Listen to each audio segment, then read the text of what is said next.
के लीला है? माधुर्य लीला। दशम स्कंदको नाम हो लक्षणको छ निरोध भन्नको लागि भगवानको निरोध लीला भनिन्छ। तर दशम स्कंदको पूर्वार्ध माधुर्य लीला, उत्तरार्ध गएर निरोध लीला। निरोध भनेको जति पनि असुरहरू थिए उनीहरूको भगवानले जो उद्धार गर्नुभएको छ त्यसलाई निरोध भनिन्छ। र ती माधुर्य लीला श्रवण गर्ने क्रममा हजुर हामीहरूले विश्राम लिएका थियौँ गोवर्धनमा पुगेर, हैन त? भगवान श्री कृष्णले इन्द्रको मानवर्धन गर्नको लागि, अभिमानलाई वर्धन गर्नको लागि इन्द्रको पूजालाई ब्रेक गरेर गोवर्धनको पूजा गराउनु भयो। हिजो जो प्रतिवर्ष गरिने पूजा थियो त्यो यो वर्ष भएन। जब इन्द्रले यो समाचार पाए बडा रिसाए। इन्द्रस्तदात्मनः पूजा विज्ञाय विहतां नृपा गोपेभ्यः कृष्णनाथेभ्यो नन्दादेभ्यश्च गोपेभ्यः नन्दादेभ्यः, यानी कि नन्दा आदि जति पनि ब्रजका गोपालहरू हुन्थ्यो उनीहरूप्रति चुकोपः देवराजले बडा रिसाए।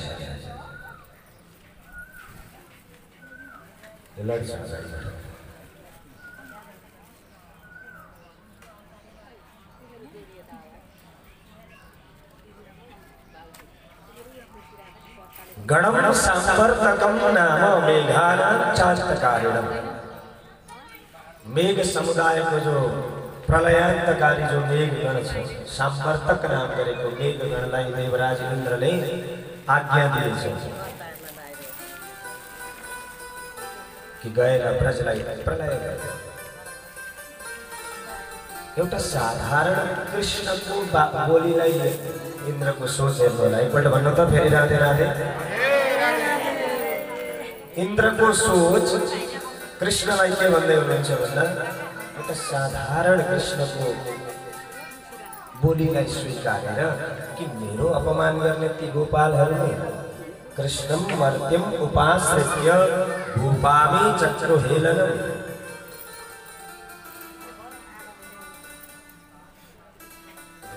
शब्दहरू बडा अप्ठ्यारा कृष्णप्रति प्रयोग गरेका छन्। वाचालम बालिसम स्तब्धम अज्ञम पण्डितमानिनम के भने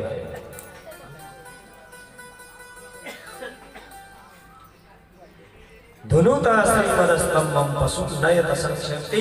सम्पूर्ण गोधनका साथमा गोपालहरूको पनि बन्दोबस्त राम्रो प्रकारले होस् जाऊ। इन्द्रको आज्ञा पाएर मेघगणहरू पनि तत्काल त्यो गोकुलको माथि आएर यति भीषण वर्षा प्रारम्भ भयो भने स्थूला स्थूला वर्षधारा मुञ्चत स्वप्रेष्वभीष्णस जलौघै प्लाव्यमाना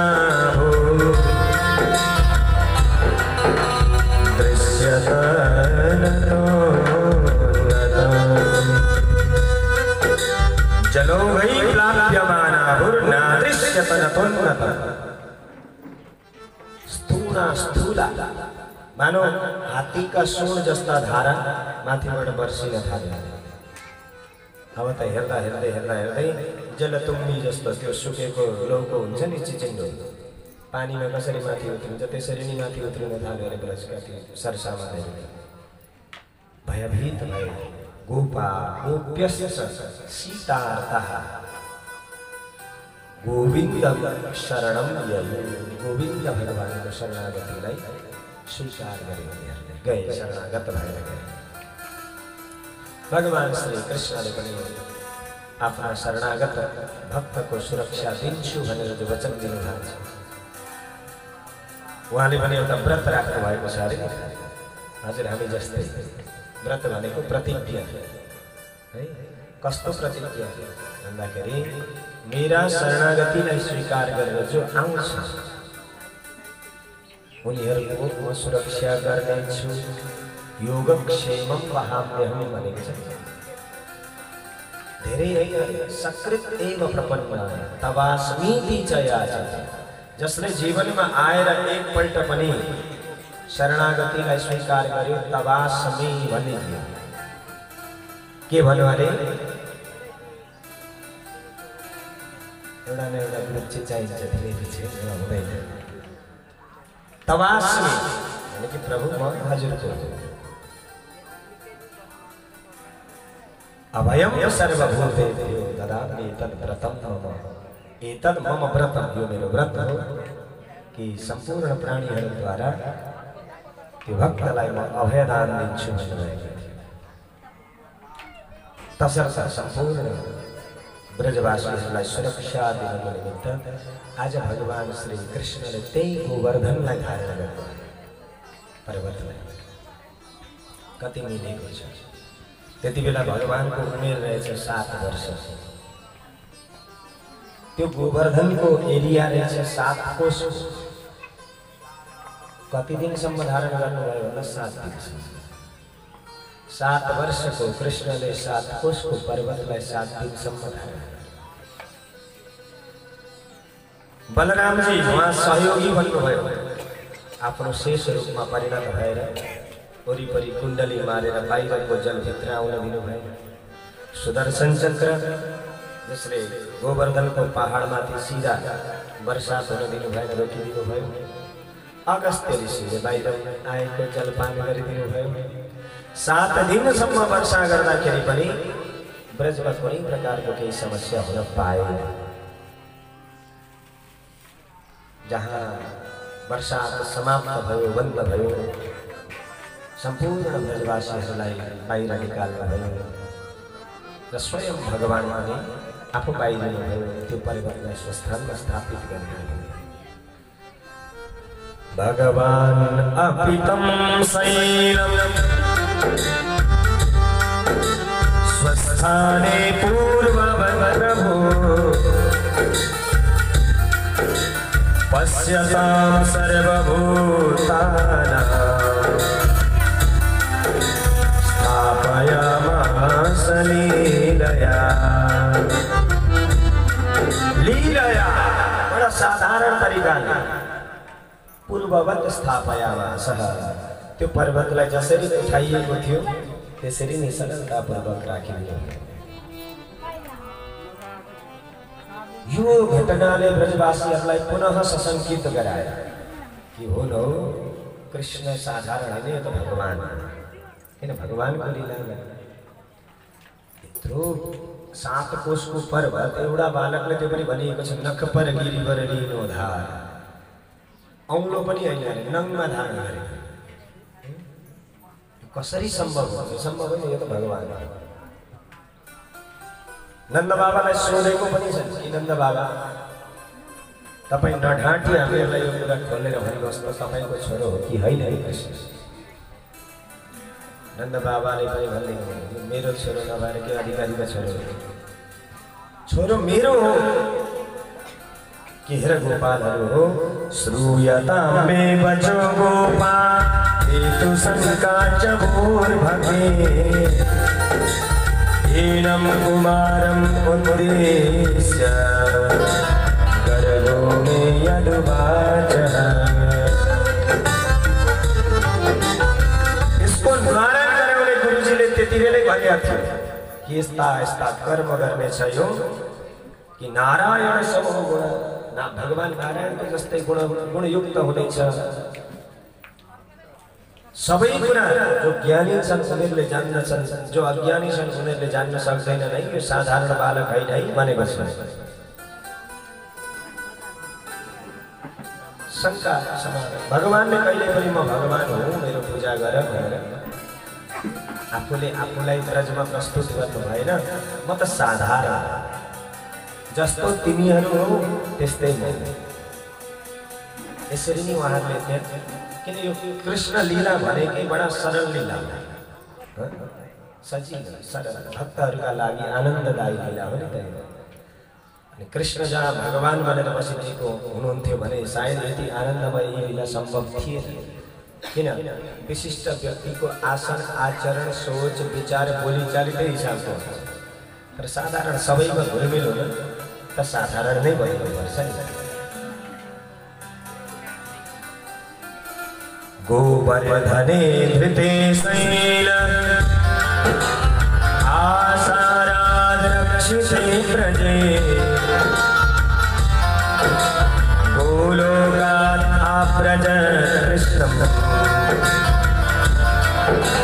सुरभिः सचक्र एव च।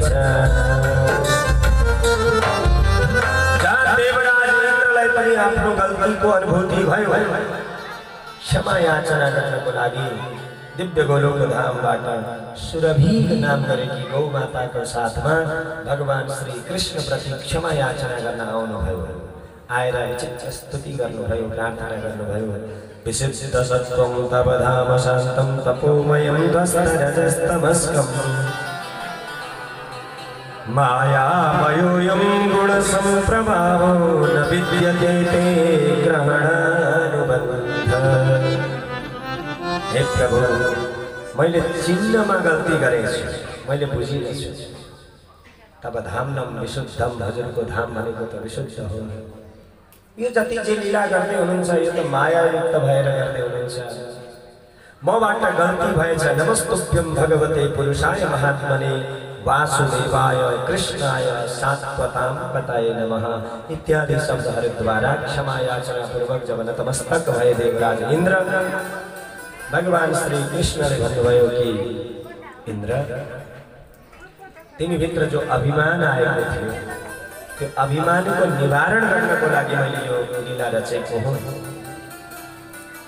मैले कुनै दण्ड दिन खोजेको होइन, कसैको अपमान गर्न खोजेको होइन। गम्यता जानुहोस्, वह भद्रम, हजुरको कल्याण हुनेछ। गम्यतां सक्र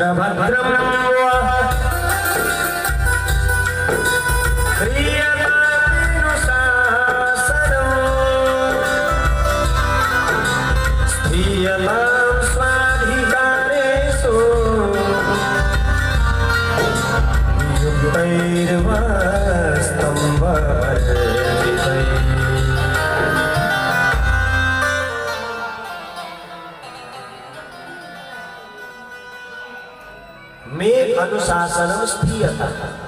जानुहोस्, आफ्नो काम गर्नुहोस्, तर मेरो अनुशासनमा रहेर गर्नुहोस्। आफ्नो मनमानी नगर्नु होला। त्यति बेला सुरभि गौले भगवानलाई गोविन्द नामले सम्बोधन गर्नुभएको।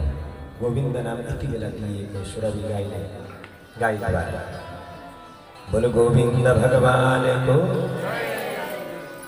यसरी देवराज इन्द्रको मानवर्धन भगवानले गर्नुभयो। एकादश्यां निराहार समभ्यर्च जनार्दनम् स्नातुं नन्दस्तु कालिन्द्यां द्वादश्यां जलमाविशन्। नंद बाबा हमेशा एकादशी को व्रत राख्नुहुन्थ्यो। कसले राख्थ्यो? नंद बाबा एकादशी को व्रत। कसरी? निराहार। शरीर में शक्ति सामर्थ्य रहउन्जेल भनिसके। मैले अस्ति पनि भनेको हो, समय समयमा निराहार रहनु कुनै ठुलो कुरा होइन, हाम्रो हेल्थको लागि पनि राम्रो कुरा हो। तर त्यो कहिलेसम्म राम्रो भन्दा जहिलेसम्म शरीर ठिक छ, फिट छ, तहिलेसम्म। तर भित्रबाट कमजोर हुँदै गएपछि जबरजस्ती व्रत राख्छु भन्न थाल्यो भने भोलि गएर ग्लुकोजको बोतल चढाउनु पर्छ, हैन? गाह्रो हुन्छ नि। शरीरमा शक्ति र सामर्थ्य रहउन्जेल हो गर्ने। निराहार व्रत बस्नुभएको थियो। राति कति बेला निन्द्राले छोडिदियो। लु म त हुसुक्कै सुत्या सुँदै भएछु। छ्याङछुङ भएछ उज्यालो। शुक्ल पक्षको एकादशी रहेछ। बाहिर त जुन लागेको छ। मध्य राति लाग्नु भएछ यमुना नुहाउनको लागि। एउटा गोपालले दिएको होइन, यी बालाई भयो के? राति रौँदै उठेर कहाँ कुदैछ? कसैले पछ्यायो। हतार हतार नन्द बाबा त उज्यालो भयो भनेर नुहाउनु जानुभयो। गएर कपडा फुकाउनु भयो, नदीमा यमुनाजीमा डुब्की लगाउनु भयो। तर डुब्की त लगाउनु भयो, निस्किनु हुन्न। ए अचम्म 2 मिनेट 5 मिनेट 10 मिनेट पानी हल्लिन छोडो, पाएको अत्तो पत्तो छैन। अब त त्यो गोपालले सोच्यो कि हो न हो बाबै डुबे। आएर भगवान श्री कृष्णलाई सूचना दिए। भगवान श्री कृष्ण तत्काल जानुभयो, गएर त्यही ठाउँबाट पानीमा प्रवेश गर्नुभयो। एउटा कुरा याद गरेर राख्नु होला, कुनै पनि पर्व नभएको बेलामा, मध्यरात्रिको बेलामा कहीँ गएर कुनै पनि जलाशयमा एक्लै नुहाउनु हुँदैन है। यो दुईतिरैबाट घातक हुन्छ। किन? बाई चान्स मान्नुहोस् यहाँ जलाशय छ, तपाईलाई त्यो त्यहाँको विषयसँग थाहा छैन, भरे हुन सक्छ भासिन सक्छ, अथवा त्यहाँ कुनै न कुनै जीव जन्तु यस्ता बसिरहेका हुन सक्छन्। तपाईँ एक्लै गएर त्यहाँ नुहाउने क्रममा तलमाथि बाई चान्स भइदियो भने हालत के हुन्छ होइन? अर्को कुरा, अध्यात्मको नजरले किन ननुहाउनु भन्छ भन्दाखेरि जलको देवता भनेको बरुवा। जलको देवता भनेको को हो? बरुवा। हजुरहरू पूजा गर्नुहुन्छ, यहाँ यत्रो कलशहरू राखेका छन्। एउटा कुरा नि, जस्तै यहाँ पूजामा राखियो भने यसलाई कलश भन्छ होइन? यहाँबाट निकाल्ने बित्तिकै यो लोटा हुन्छ। त्यही लोटा यहाँ राखेर पूजा गर्दा कलश हुन्छ। लोटा गाग्रो होइन त, राखियो यहाँ पूजा गरियो, नाम हुन्छ के? कलश। यहाँबाट निकाल्ने बित्तिकै लोटा गाग्रो। त्यो कलश किन भनेको यसलाई? किन कलशको पूजा गरेको? के कहिले सोच्नु? त्यो कलशको पूजा गर्दा हुन्छ के लागि गरिन्छ? वरुणको पूजा गर्दा हुन्छ के भन्नुहोस् त? कसैले सोध्ला। किन आजको जो नयाँ जेनेरेसन छ त्यो मान्दैन। भगवानलाई ढोगिस् भने राम्रो हुन्छ, भगवानलाई ढोगिनस् भने मुख बाँधिन्छ। आजकोले मान्दैन। सोध्ला, भोलि गएर सानो बच्चाले तपाईँलाई सोध्ला कि आमा किन यो लोटाको पूजा गरेको? लोटा पनि देवता हो। आखिर यसमा रहस्य के छ? के का लागि गरिँदो रहेछ यो वरुणको पूजा? कलश। यहाँबाट सुरु गरौँ है त, एकैछिन बुझौँ। यो हाम्रो व्यवहारिक पक्ष, बुझ्ने पक्ष। भोलि तपाईँले पनि अरूलाई उत्तर दिन सक्नुपर्छ कि के का लागि गरिएको रहेछ, कसरी गर्नुपर्दो रहेछ, किन रहेछ। कलश यो महिनामा भनिएको रहेछ। संस्कृतमा श्लोक आउँछ कि जति पनि देवताहरूका कला छन् या दानवहरूका कला छन्, कला कला हि देवानां दानवानां कला कला।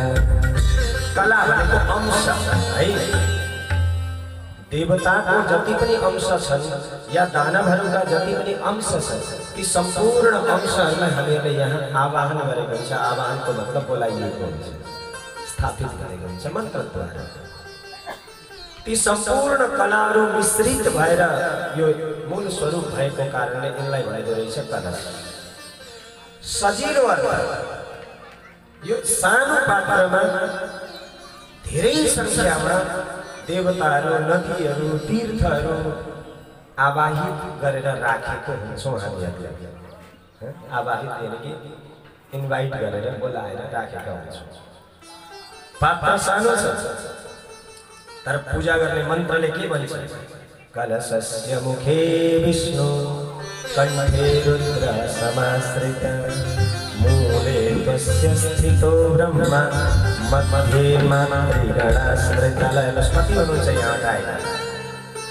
त्यति मात्रै होइन, जति पनि पवित्र नदीहरू छन्, तीर्थहरू छन्, ती सबैलाई यहाँ आह्वान गरेको हुन्छ।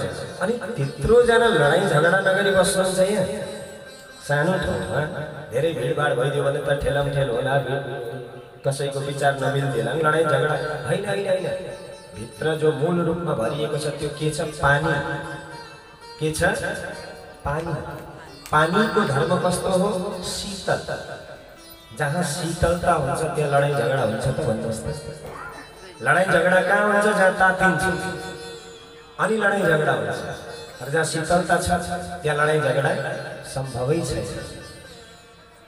कलह क्लेशलाई निवारण गर्ने भएको कारणले कलश भनेको रहेछ अर्को कुरा है। क्लेशलाई निवारण गरिदिनको कारणले उहाँलाई कलश भनेको रहेछ। र हाम्रो भावना कामना के हुन्छ भन्दा जसरी जल शीतल रहन्छ कि प्रभु हाम्रो जीवन पनि यस्तै शीतल बनोस्, समाजमा आँट्न सकोस्।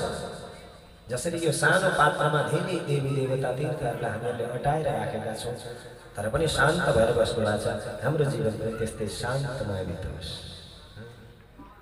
कलशको मुनि जो बिहान पूजा गर्नुहुन्छ हजुरहरूले धान्य आदि औषधि राखेर पूजा गरिएको हुन्छ।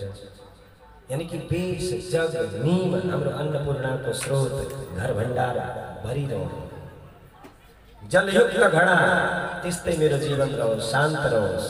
माथि पात राखिएको हुन्छ हरियाली, त्यस्तै हाम्रो यस कीर्ति चारैतिर फैलिरहोस्। श्रीफलयुक्त कलश हुन्छ, हाम्रो परिवार पनि श्रीयुक्त रहोस्। हेर्नुहोस् त कति राम्रो कामना गरेर भावना गरेर यो पूजा गरेका हुन्छौँ हामीले। जलका देवताको नाम के रहेछ? वरुण। मध्यरात्रिको समय भनेको देवताको विश्रामको समय, त्यति बेला विक्षेप गरिदिन राम्रो हुँदैन। नन्द बाबा मध्यरात्रिमा गएर जलमा प्रवेश गर्नुभयो जलाशयमा। वरुणका दूतहरूले भित्रभित्रै बन्दी बनाएर वरुण लोकमा लिएर गएछ। भगवान श्री कृष्ण पनि आज वरुण लोक पुग्नुभयो। जहाँ भगवान पुग्नुभयो वरुण देवता एकदमसँग स्वागतको लागि तत्पर रहनुभयो, उद्यत हुनुभयो। अद्य मे निवृतो देहो देवार्थोऽधिगत प्रभो त्वत्पादभाजो भगवन् अवापो पारमध्वना। नमस्तुभ्यं भगवते ब्रह्मणे परमात्मने न यत्र श्रूयते माया लोकसृष्टिविकल्पना।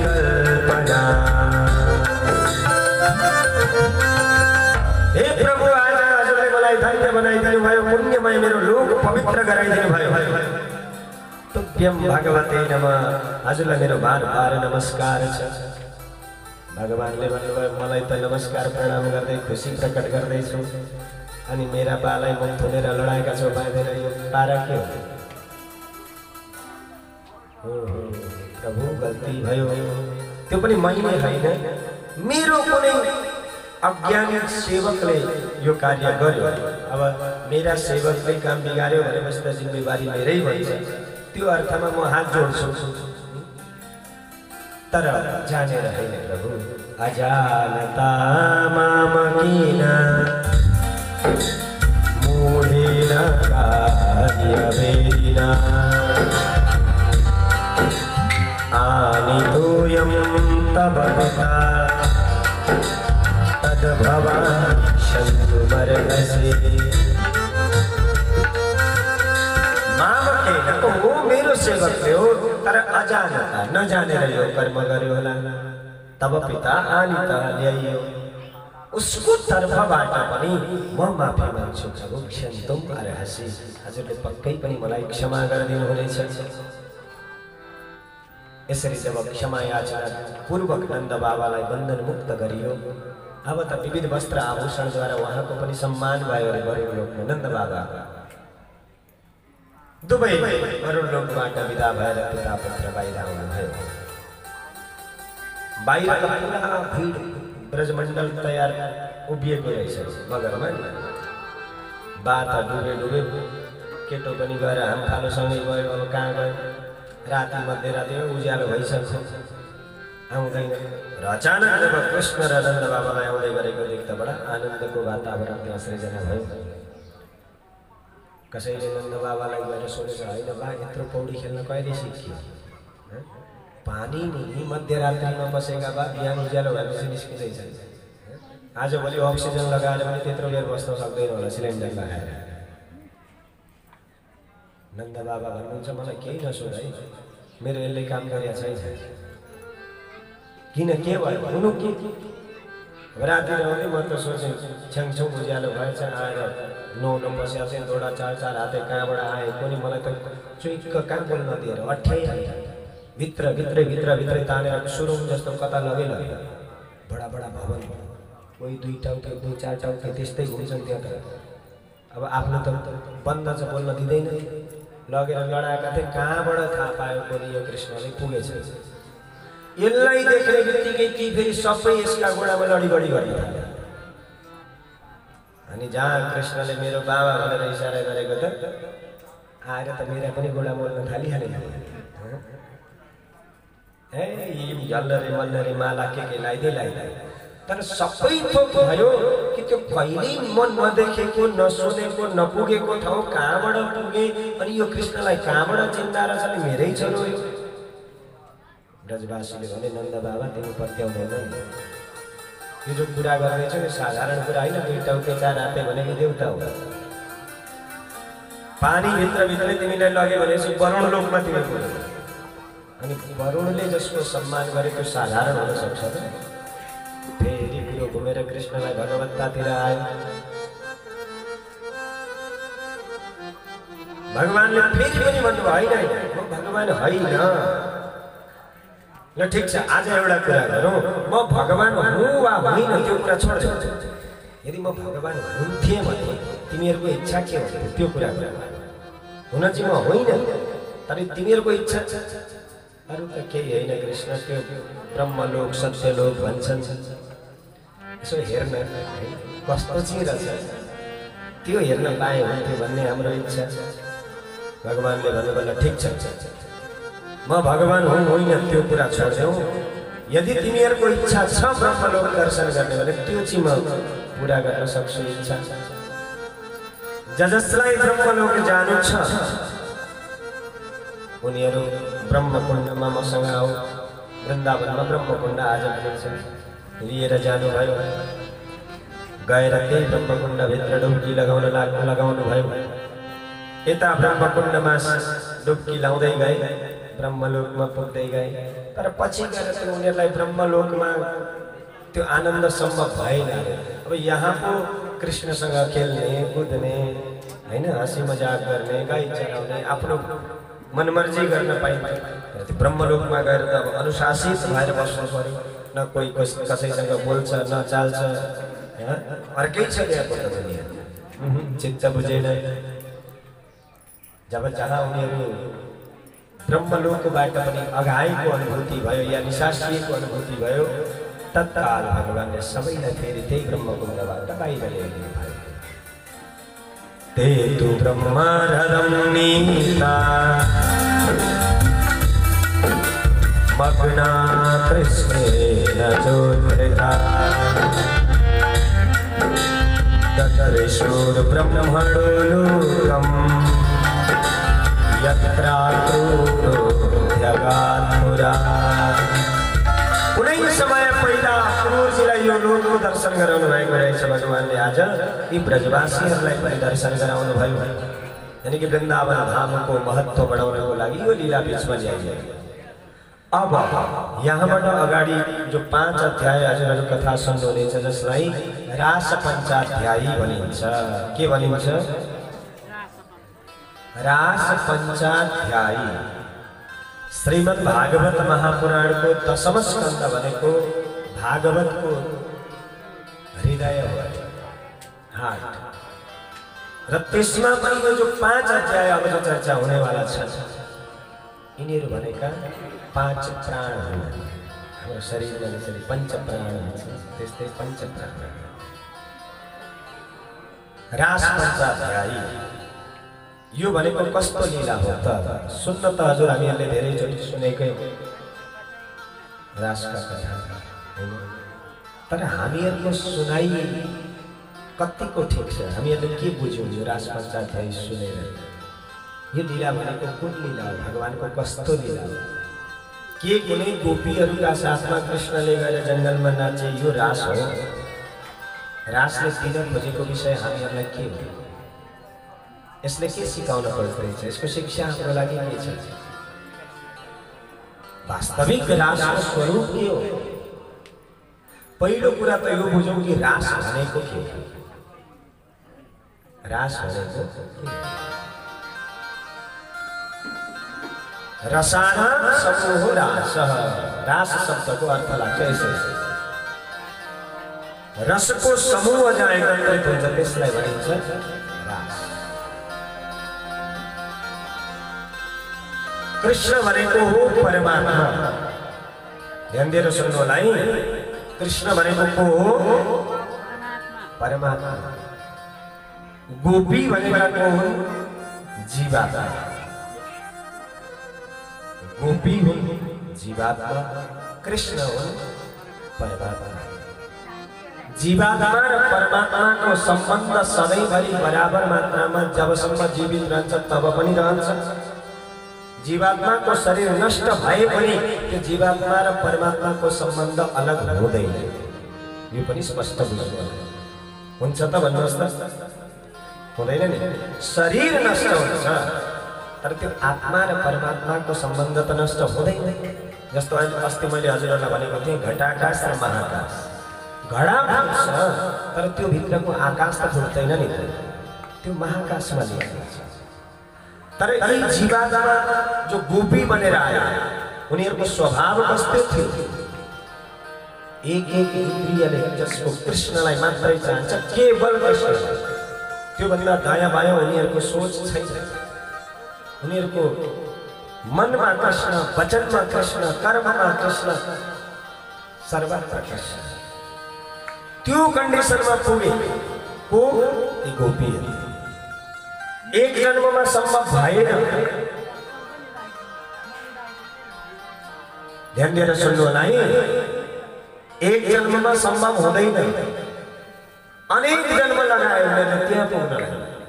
गोपी बन्ने त्यो सौभाग्य पाए। कृष्णको सान्निध्यमा जन्म लिने सौभाग्य पाए। जन्मिएर आए। अब जन्मिएर त आए तर संसारको हावापानी त यही हैन त। कहिले कहीँ त धेरै साधना गरेको मान्छेको पनि बुद्धि कलिले बिगार्दिन्छ, युग धर्मले बिगार्दिन्छ, उनीहरूको सङ्गतले बिगार्दिन्छ, समाजको हावाले बिगार्दिन्छ। कि समाज जता जाँदैछ व्यक्ति स्वाभाविक रूपमा त्यतै कुद्छ हैन त। समाजले जे जस्तो कपडा लुगा लगाउँछ उसले पनि त्यस्तै लगाउँछ। जे जस्तो समाजको खानपान हुन्छ त्यही अनुसार उसको पनि खानपान हुन्छ हैन त। सङ्गतको फरक हुन्छ। यी गोपीहरू यहाँ आएर पनि जब यिनीहरूको चित्तमा पनि मायाको बीज अंकुरित भयो, यो धरतीमा आउने बित्तिकै त मायाको प्रपञ्च हो यो त। सत्वगुण, रजोगुण र तमोगुण यो तिनै गुण यो संसारमा छ। सत्वगुणी गोपीहरू हुन्, पूर्व जन्मका तपस्वीहरू हुन्, जसको फलस्वरूप यहाँ आउने उनीहरूले त्यो अवसर पाए। तर यहाँ आएर पनि कृष्णको सान्निध्यमा रहेर पनि दुनियाँको हावा त हो नि लागिदियो। जो हिजो मैले एउटा लीला म भोलि हजुरहरूलाई सुनाउँछु है। यसको वास्तविकता भनेको थिएँ चिरहरण लीला। सायद हजुरहरूलाई याद छ छैन, मैले एउटा लीला यसको विस्तार चाहिँ म भोलि सुनाउँछु, आज समय छैन भनेर हिजो भनेको थिएँ। त्यो लीला पनि यो लीलासँग सम्बन्धित भएको कारणले मैले त्यसलाई राखेको थिएँ। अब चिरहरण लीला यो भागवतमा कथाको माध्यमले हेर्ने हो भने बडा साधारण देखिन्छ कि नदीमा नग्न अवस्थामा स्नान गर्न गोपीहरू गए। वरुणको अपमान हुन्छ भनेर उनीहरूलाई दण्ड दिने अथवा शिक्षा दिने नियत राखेर एउटा कृष्णले उनीहरूका वस्त्र हरण गरे। उमेर कति छ कृष्णको? 8 वर्षको छ। उमेर कति छ? 8 वर्ष। उसले कुनै विकार विकृति मनमा लिएर होइन, उनीहरूलाई शिक्षा दिन्छ कि यो गर्ने काम गर्यौ न तिमीहरूले, यो भन्नका लागि त्यो वस्त्र अपहरण गरे। कथा यो छ, तर यसको वास्तविकता त अर्कै रहेछ।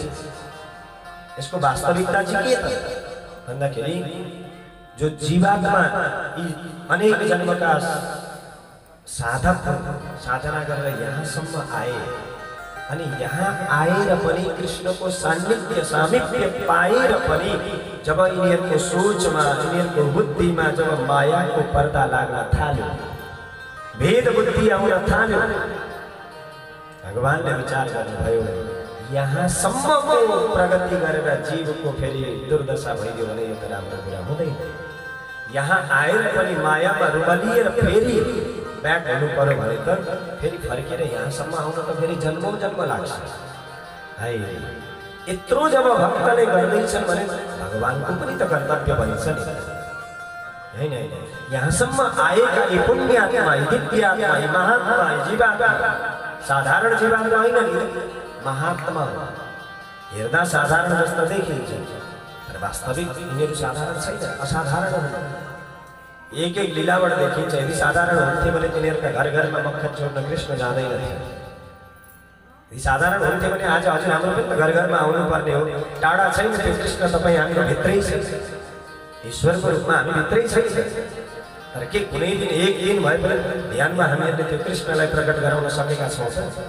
पक्कै छैन, हामीमा त्यो सामर्थ्य छैन। तर उनीहरूले त ध्यानमा नभएर प्रत्यक्ष रूपमा सान्निध्य सामिप्य पाएका हुन् नि त, त्यो कन्डिसनमा पुगेका ती गोपीहरू। जब उनीहरूको पनि जीवनमा मायाको पर्दा लाग्यो, कृष्णले यो चिरहरण जोडीला गर्नुभयो यानी कि उनीहरूको बुद्धिमा लागेको मायाको पर्दा हटाइदिनु भयो। कृष्णका अगाडि चाहे तपाईँ जतिसुकै लुगा लगाउनुहोस् नलगाउनुहोस्, उसलाई लुगा या शरीरसँगको मतलब छैन। आखिर त्यो त तपाईको शरीरभित्र बसेको छ। हजुर लुगाले के छोप्नुहुन्छ आफूलाई? कृष्णबाट आफूलाई लुकाउन सकिन्छ, ईश्वरबाट भन्नुहोस् त। हामी भन्छौँ नारी पुरुष, तर त्यो ईश्वर त बराबर सबैमा छ। नारीमा पनि छ, पुरुषमा पनि छ, भुसुना कमिला हात्ती चिल गिद्ध सबैमा छ, सबैमा छ, बराबर छ। ऊबाट ईश्वरबाट जीवले चाहे जतिसुकै लुकाउन चाहे पनि आफूले आफूलाई लुकाउन सक्दैन। किन? त्यो ईश्वर त यही भित्र छ नि। मैले मलाई मबाट लुकाउन सक्छु भन्नुहोस् त? तपाईले तपाईलाई नै ढाक्न सक्नुहुन्छ भन्नुहोस् त? आफूले आफूलाई। अनि त्यो ईश्वर त तपाईको भित्र बसेको छ हजुर। अनि यहाँ त्यो कृष्णले गोपीका वस्त्र लगिदिए, यो त एउटा उदाहरण हो, माध्यम हो। तर यो उदाहरणद्वारा हामीहरूलाई सिकाउन खोजिएको विषय चाहिँ के छ भन्दा तपस्याद्वारा सम्पन्नता प्राप्त गरेका, त्यो पद प्राप्त गरेका ती साधन सम्पन्न भएर यहाँ आएका ती गोपीहरूको पनि जीवनमा जब मायाको पर्दा लाग्न थाल्यो, भगवानले त्यो मायाको पर्दा निवारण गरिदिएको रहेछ। र 1 वर्ष फेरि समय दिनुभयो, तिनीहरूले अझै साधना गरे। अनि 1 वर्ष जब प्रायश्चित साधना तिनीहरूले गर्नेछौ, अनि गएर म तिनीहरूसँग रास गर्नेछु भनेको छ। रास भनेको के हो? एउटा पुण्यात्मा जीव, पुण्यात्मा जसको जीवनमा कुनै पापका दाग छैन, निर्दाग जसको जीवन बित्यो, शरीर लियो, दुनियाँमा आयो, प्रपञ्चमा आयो, संलग्न भयो, सञ्चालित गर्यो, तर पापको दाग जसको जीवनमा लागेन, विदा भएर आफ्नो घरमा जाँदाखेरि पनि उसँग कुनै पनि नराम्रो कर्म छैन। अनि त्यो जीवात्माको शुद्धतालाई देखेर, पवित्रतालाई देखेर जहाँ ईश्वर रमाइदिन्छ, त्यो शुद्ध आत्मा जीवात्मा त भनेको जाने त परमात्मामै हो, हैन त? उसले नरकतिर गइराख्नु पर्दैन, डाइरेक्ट। अब जीवात्माले परमात्मालाई पाउँदा प्रसन्न हुन्छ कि दुखी हुन्छ होला? पक्कै खुसी हुन्छ, रमाउँछ, नाच्छ। जीवात्मा त ननाच्ने कुरो आएन, नाच्छ नि नाच्छ। तर यतिको शुद्ध जीवात्मालाई पाएर परमात्मा पनि त्यो दिन नाच्छ। जुन दिन जीवात्मा र परमात्मा दुवै रमाएर नाच्छन् हो, त्यो कन्डिसनको नाम हो रास। एउटा पवित्र जीवात्मालाई पाएर परमात्मा रमाइदियो, ऊ पनि नाचिदियो, जीवात्मा पनि नाचिदियो। रास भनेको ती गोपीहरूको मात्रै होइन रहेछ सत्य। हामी पनि हाम्रो जीवनमा गोपी बन्न सक्छौँ चाह्यौँ भने, है? गोपी भनेको त एउटा सोचको नाम हो नि, भावनाको नाम हो। कि सर्वस्व रूपले जसले आफूले आफूलाई आत्मनिवेदन गरिदियो, एक एक आफ्नो सोचमा, आफ्नो व्यवहारमा, आफ्नो वचनमा जब भगवानलाई राख्न सफल भयो त्यो दिन हामी पनि गोपी बन्छौँ। र सीधा सीधा अर्थमा भन्नुपर्दाखेरि त्यो कन्डिसनमा पुगेको हजुर हामी कोही पनि जुन दिन मर्छौँ त्यो दिन हाम्रो लागि रास त्यो पात्रता हामीमा हुन्छ। यो रास पञ्चाध्यायीको प्रारम्भ भगवान शब्दबाट गरेको छ। यदि यो लीलालाई साधारण नजरले हेर्ने हो भने मति भ्रम हुन्छ, बुझ्न सकिँदैन। तर यो लीला कसको लीला हो? यो भगवानको लीला हो। यो सोच राखेर हामीहरूले सुन्ने हो भने बडा आनन्ददायी लीला छ।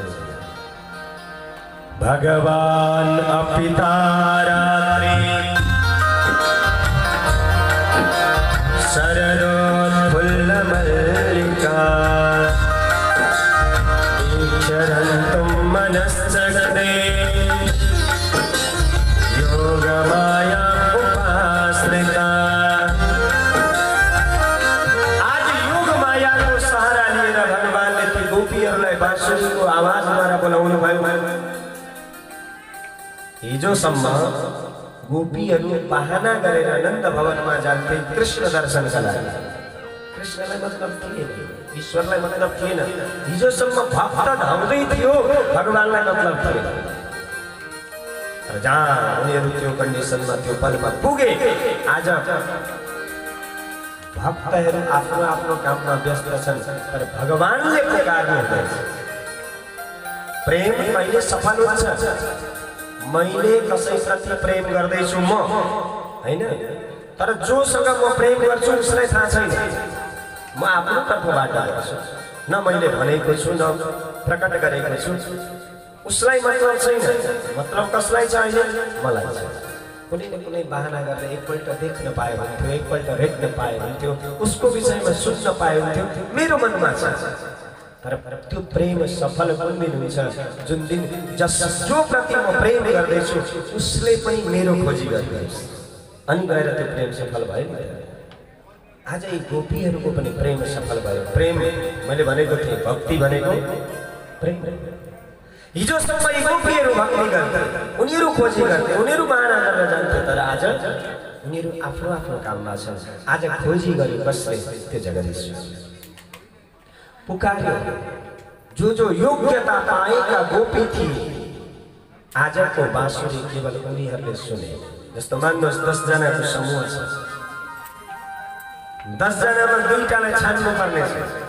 भगवानले बोलाउनुहुन्छ, उत्तिकैमा 8 जनाको कानमा पर्दैन, त्यो 2टाले सुन्छन्, बाटो लाग्छ।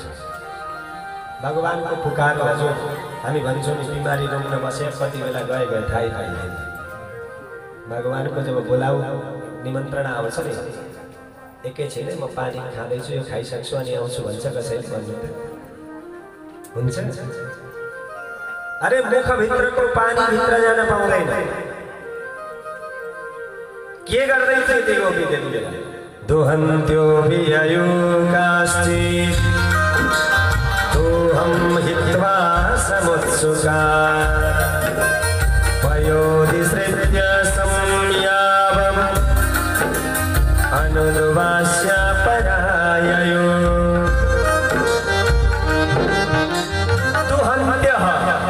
कोई गोपी गाई दुँदै थिए, भगवानको आवाज निमन्त्रणा सुने, समुत्सुका बडा उत्सुक भएर, उत्साहित भएर। यो होइन कि बाध्यात्मक परिस्थितिमा परेर बोलाइहाल्नु भयो, होइन। अरे उनीहरूको त आज मन यति प्रसन्न भएको छ कि हिजोसम्म जसलाई हामी बहाना गरेर जान्थ्यौँ भेट्नको लागि, त्यो पनि कहिले कति जन्म तपस्या गरेर यहाँ आयो। यहाँ आएर भगवानले निकटता प्रदान गर्नुभयो, अनि त्यति पाएपछि बहाना गरेर जान्थ्यौँ, गएर दर्शन गर्थ्यौँ। भगवानले चाहिँ बोलाउनुहुन्न, यो सोच आज भगवानले पनि जब बोलाइदिनु भयो, मन कति प्रसन्न भयो। बडा उत्सुकताको साथ जो गोपी जे काम गर्दै थिए, यहाँ धेरै भन्नुभएको छ। कोही लिप्पापोती गर्दै थिए, कोही आफ्ना बालकलाई स्तनपान गराउँदै थिए, कोही आफ्ना पतिलाई भोजन गराउँदै थिए, आफ्नो आफ्नो घरको काममा बिजी थिए, कोही श्रृंगार गर्दै थिए। जहाँ सुने, जुन कन्डिसनमा सुने, मान्नुहोस् श्रीमानले भने दाल थपिदे दाल थप्न डाडुले उगाइसकेपछि सुनियो बाँसु डाडु तिरै दाल तिरै गोपी लाग्यो बालकलाई स्तनपान गराउँदैछ बाँसुरी सुन बालक त्यही भैमा लड्यो गोपी लाग्यो जङ्गलतिर जहाँ कृष्ण बोलाउँदै हुनुहुन्थ्यो त्यो ठाउँतिर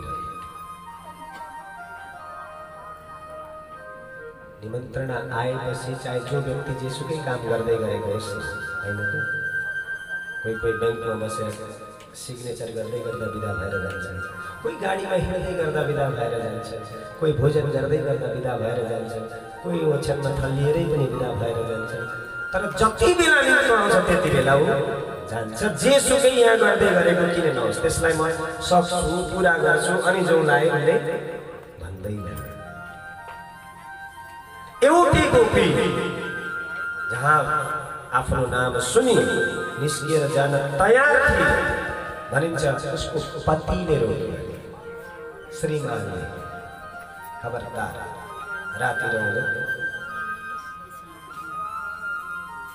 भित्र कोठामा बाहिरबाट चुपुल लगाइदिएछ हेरौँ त कसरी जान्छ गोपीले विचार गरे ठिक छ मेरो शरीर समर्पण गरेको श्रीमानलाई श्रीमानको शरीरको सम्बन्ध हो नि त भन्न त आत्माको सम्बन्ध भन्छौँ आत्माको सम्बन्ध त श्रीमान श्रीमतीमा मात्रै होइन सबैमा एउटै हो बराबर हो आत्मा त भित्री रूपले एउटै हो नि त सबैमा सम्बन्ध भनेको शरीरको श्रीमानलाई समर्पण गरेको मेरो शरीर हो त्यो ईश्वरलाई शरीर चाहिँदैन तपाईको थोत्रै शरीर तपाईले राख्नुहोस् तपाईको आत्मा चाहिँ उसले लिएर जान्छ नि हैन त जाने भनेको त आत्मा हो ईश्वरलाई चाहिएको भनेको आत्मा हो शरीर भनेको उसैले बनाएर फ्याँकिदिन सक्छ हैन त यहाँको थोत्रै चाहिँदैन नयाँ बनाएर दिन्छ तपाईको थोत्रै कि माटोमा गाड्नु कि लगेर डढाइदिनु यसको काम छैन भन्छ वहाँ जाने भनेको के हो ईश्वरलाई चाहिएको ईश्वरको सम्बन्ध भनेको केसँग हो हाम्रो आत्मासँग यानी कि यो लीला भनेको शरीरको लीला होइन जब हामी शरीरको लीला सम्झेर सुन्छौँ त्यति बेला हामीहरूको बुद्धिमा धमिलो बस्छ तर यो लीला भनेको त आत्माको लीला रहेछ आत्मा अनि परमात्माको लीला रहेछ रोके उसले सोची शरीर मेरो श्रीमानको अधिकार छ तर आत्मा त कसैको अधिकारमा बाँधिएको छैन नि त आत्मा कसैको जागिर होइन आत्मा त स्वच्छन्द हो न उसलाई कसैले बाँध्न सक्छ नैनम छिन्दन्ति शस्त्राणि नैनम दहति पावक न चैनम क्लेदयन्ति आपो न शोषयति मारुत गीताले भन्छ यो आत्माको कन्डिसन त्यो गोपीले शरीर छोड्दै श्रीमानका लागि उसको आत्मा पुर्याइदिए परमात्मामा तर यहाँ पनि एउटा शंका जन्मिन्छ व्यक्ति कहिले त्यो कन्डिसनमा पुग्छ मरेर कहिले जान्छ भगवानमा लीन कहिले हुन्छ भन्दा जबसम्म जीवको सत्कर्म र असत्कर्म समाप्त हुँदैन तबसम्म ऊ परमात्मा लीन हुन सक्दैन उसले जन्मिएर आउनुपर्छ फेरि आउनुपर्छ सत्कर्म उसँग बाँकी रहेछन् भने सुख भोग्न आउनुपर्छ असत्कर्म बाँकी छन् भने दुःख भोग्न आउनुपर्छ आउनु पर्छ के त्यो गोपीका सत्कर्म र असत्कर्म दुईटै सकिए त या सकिएका थिए सकिएका थिएनन् भने यो कसरी सम्भव भयो उनले भगवानसँग गएर मिल्न पाए सकिएका थिए भने पहिले किन गएन अहिले किन जान्छ यदि सकिएका हुन्थे भने त पहिले नै जानु पर्थ्यो सकिएका हुँदैन थिए भने अहिले पनि जान नपाउनु पर्ने हो उसले उसका सत्कर्म असत्कर्म गए कहाँ यहाँ भन्नुहुन्छ अन्तर्गृहगताकास्ति गोप्यो लब्धविनिर्गमा कृष्णं तद्भावनायुक्ता तद्योर्मीलितालोचना आँखा चिम्लिएर आसन लगाएर बसेर थुनिएकी गोपी भित्र ध्यान मार्गबाट उसले भगवानलाई प्रकट गराए कस्तो ध्यान प्राप्ताच्युताश्लेष निर्वृत्त्या क्षीण मङ्गला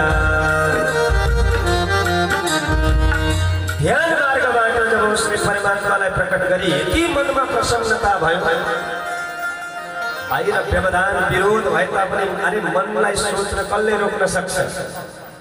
न श्रीमानलाई श्रीमतीले खबरदार यो कुरा सोच्ला। श्रीमतीले श्रीमानलाई हप्काउँदा के श्रीमानको मनमा ती कुरा नआउने हो? या श्रीमानले श्रीमतीलाई हप्काउँदा श्रीमतीको मनमा मन रोक्न सक्छ कसैले? होला शरीरलाई दण्ड दिन सकिएला, शरीरलाई बाँध्न सकिएला, शरीरलाई फुल्न सकिएला, तर आत्मा मन भनेको त योभन्दा परतिर गयो हैन त? यही भित्र भए तापनि कसैको अन्डरमा बस्दैन, सम्भव छैन। ध्यानमा जब परमात्मालाई उसले प्राप्त गरी यति प्रसन्न भई मानव उसका जति सत्कर्महरू थिए उनीहरूले सोचेछन् यो गोपीलाई यसको जीवनभरिका पुण्यको फल हामीहरूले एकैचोटि पोखिदिँदा पनि सायद यतिको खुसी हामीहरू दिन सक्दैनथ्यौँ होला। त्यति खुसी भई परमात्मालाई ध्यानमा पाए। मानो आफ्ना ती सत्कर्महरूले यति बेला आफ्नो सम्पूर्ण फल त्यही गोपीलाई समाप्त गरिदिए, समर्पण गरिदिए, सत्कर्म समाप्त भयो। तर अचानक भनिन्छ जो विरहको व्यथा उसको मनमा भरिएको थियो त्यो श्रीमानले रोक्दाखेरि यति धेरै त्यो गोपी दुखी भई भित्रबाट हजारौं जन्म मेरो हेरेर आज कुठाराघात भयो, वज्रपात भयो, कुन जन्मदेखि म यो लक्ष्यलाई लिएर आएको थिएँ। एउटा पवित्र जीवन हो नि त, परमात्मामा लीन हुनको लागि उसले कोसिस गरेको थियो, जन्म जन्मान्तर उसले खर्च गरेको थियो, दुःख गरेको थियो, मेहनत गरेको थियो, तपस्या गरेको थियो, अनि कहीँ गएर यो दिन उसले आज पाएको थियो। अनि यहाँ आएर जब तगारो तिर्छियो श्रीमान भनाउँदा एउटा शरीर बडा दुखी भयो। मानौ ती उसका असत कर्महरूले पनि सोचेछन् आज कि हामी सबैले मिलेर यसलाई दुःख दिन खोज्दा पनि सायद यतिको दुःख हामीद्वारा सम्भव थिएन दिन। उनीहरूले असत कर्मले पनि आफ्नो फल त्यही समाप्त गरिदिए। गोपीका सत्कर्म पनि समाप्त भए, असत कर्म पनि समाप्त भए। सबैभन्दा पहिला त्यही गोपी परमात्मामा गएर लिइन्। उहाँ पनि जहाँ कृष्ण हुनुहुन्थ्यो, भगवानले पनि स्वागत गर्नुभयो। स्वागतं वो महाभागा प्रियं किं करवाणिव व्रजस्यानामयं कदचित् भ्रूतागमनकारणम्। हे महाभागा ते स्वागतं शब्द विचार गर्नु होला। कसले भन्दैछ यो? कृष्णले कसलाई? गोपीहरूलाई, गोपीहरूलाई के भन्दै हुनुहुन्छ? हे महाभाग्यशाली गोपी हो। के साधारण थिए त यिनीहरू? ईश्वरले जसलाई हे महाभाग्यशाली भन्दैछ, दिव्यात्मा हो। करवामा के करवाणी हजुरहरूको सेवामा के गर्नु? जब भगवानले स्वागत गर्नुभयो बडा प्रसन्न भयो। एक त बोलाउनु भयो, आएपछि स्वागत पनि गर्नुभयो। मन खुसी छ, चित्त प्रसन्न छ। तर साथमा सोध्नु भयो, व्रजस्यानामयं कदाचित् भ्रूतागमनकारणम्।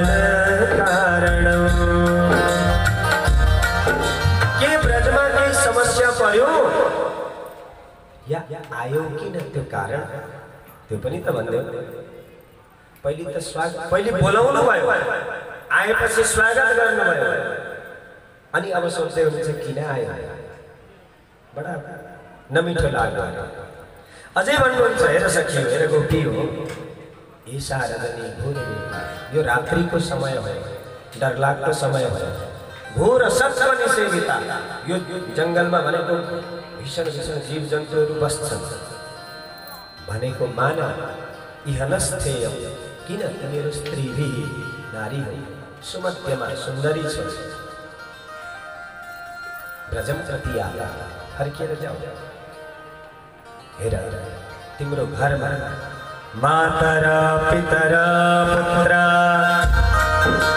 भ्रातरा पतयश्च वा विचिन्वन्ति अपश्यन्तो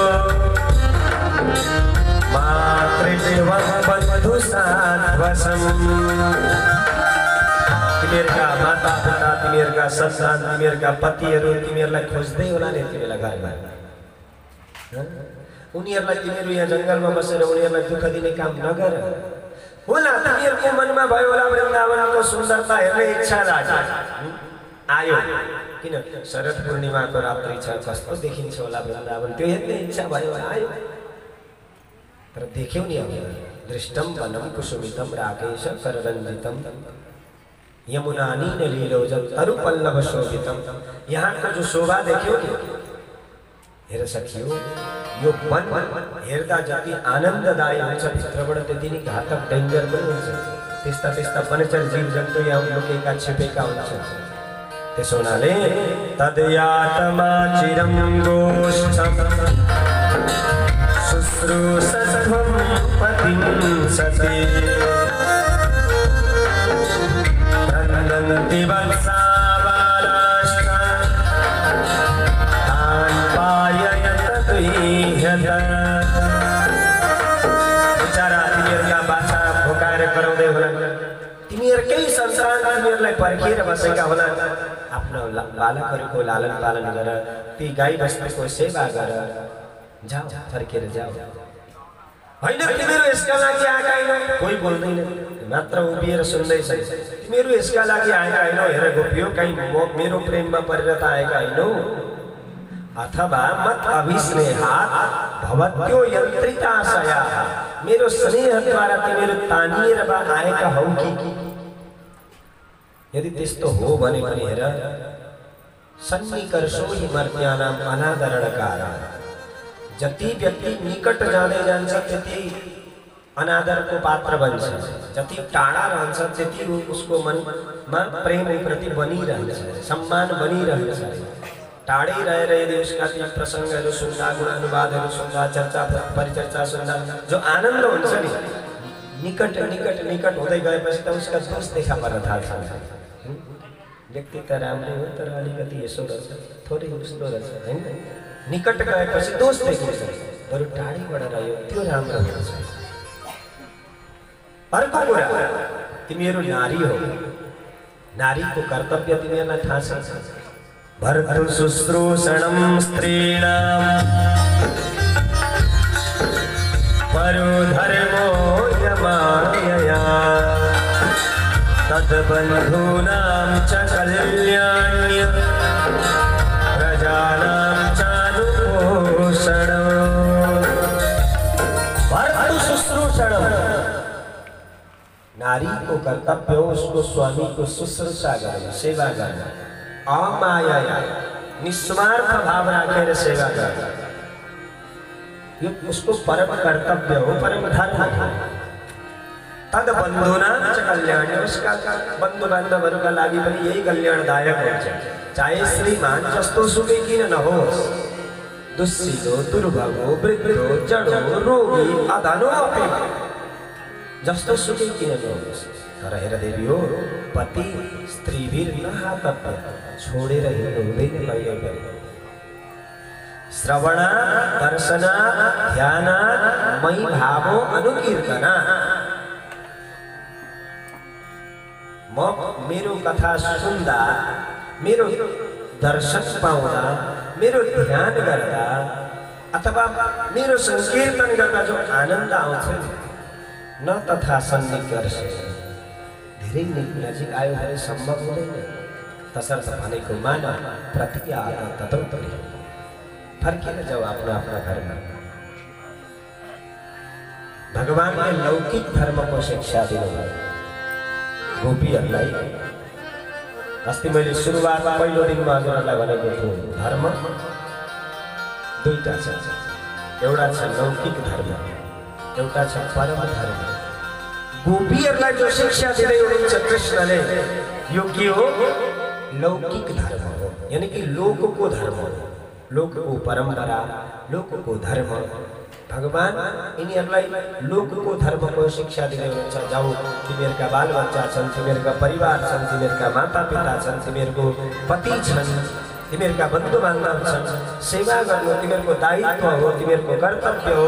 यसरी रात बिरात जङ्गलमा हिँड्नु हुँदैन। यो के हो? लौकिक धर्म। तर गोपीहरू त आज लौकिक धर्मभन्दा माथि उठेका छन्, परम धर्ममा उठेका पुगेका छन्।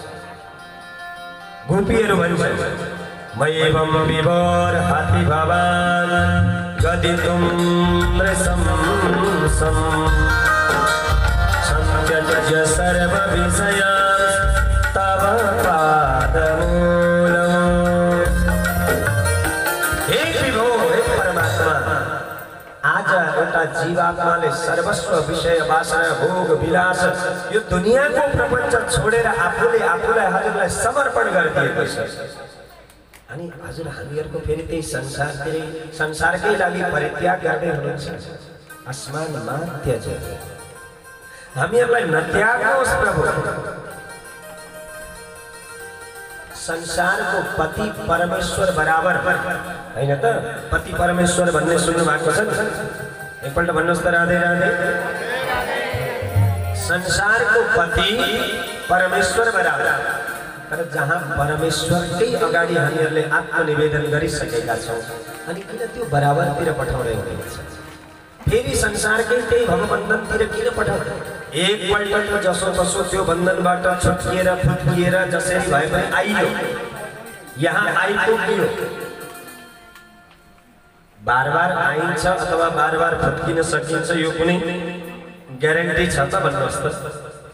यो पारिवारिक बन्धन भनेको त यस्तो बन्धन रहेछ नि सज्जन, न बाँधेको डोरी देखिन्छ, न यसलाई काट्ने कुनै कम्पनीले ह्याक्सो बनाएको छ।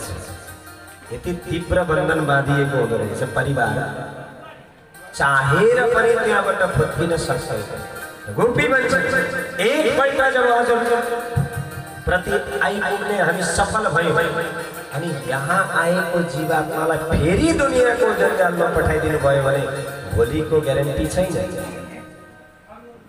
चित्तं सुखेन भवता परितं गृहेषु यन्निर्विषाच्युतकरावपि गुह्यकृते पादौ पदौ न चरतस्तव पादमूलात् याम कथं व्रजमतो गर्वाम किं वा।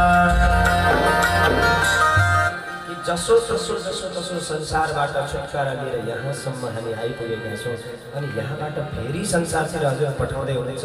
गएर फेरि आइन्छ भन्ने ग्यारेन्टी छ? भरे संसारको दूषित हावा लागिदियो, भुमरीमा परिदियो, नर्कतिर जानु परिदियो भने त यो त परिश्रम व्यर्थ भयो नि त। पादौ पदौ न चलत तब पादमूला।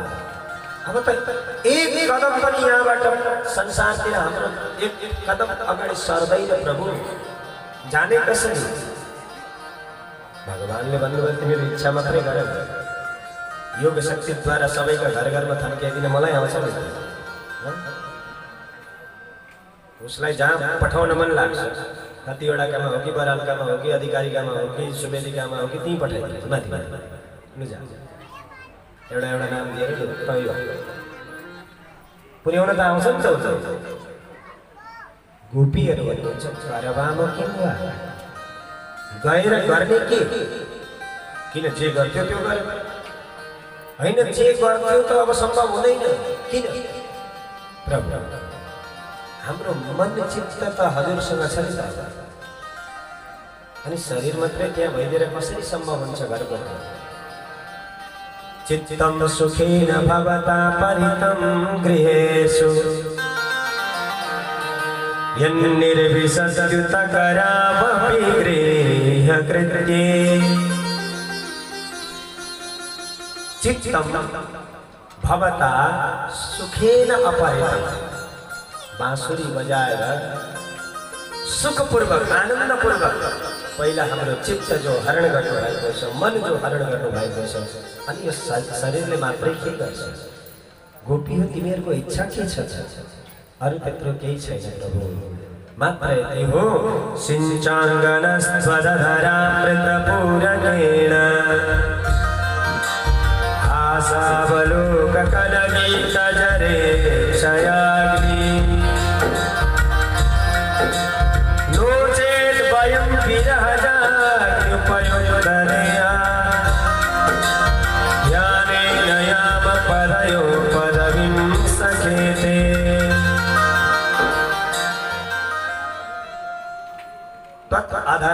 कपूरकेण सिंचांगनः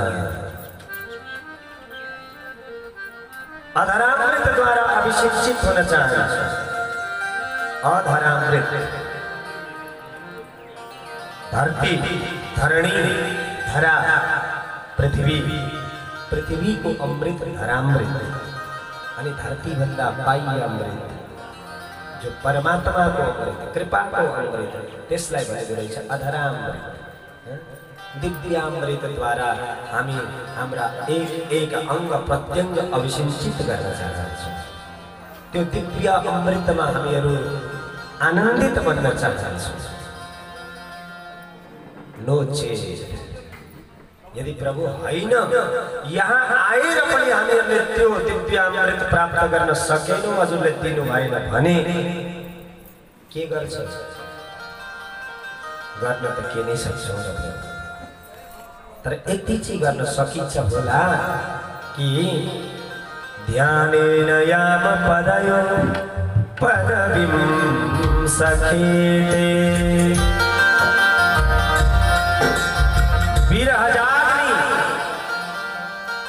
हजुरको विरह रूपी विरहबाट प्रकट भएको अग्नि द्वारा जलेर हजुरको ध्यान गरेर यो शरीरलाई समाप्त गर्दछ।